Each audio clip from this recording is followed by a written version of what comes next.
जगासह देशात पुन्हा एकदा कोरोनाच्या रुग्णसंख्येत झपाट्याने वाढ होताना दिसते। हिवाळा सुरू होताच पुन्हा एकदा कोरोनाचा धोका देखील वाढू लागलाय।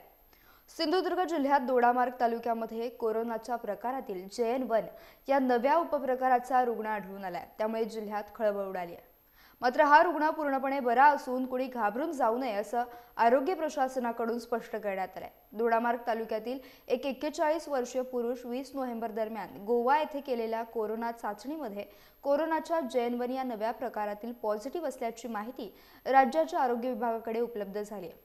मात्र या चाचणीला आता 1 महिना होऊन गेला असून तो रुग्णही पूर्णपणे बरा असून घरी आहे। तरी देखील आरोग्य यंत्रणा सतर्क करण्यात आली असून आवश्यक त्या उपाययोजना करण्यात येत असल्याचं स्पष्ट करण्यात आलंय।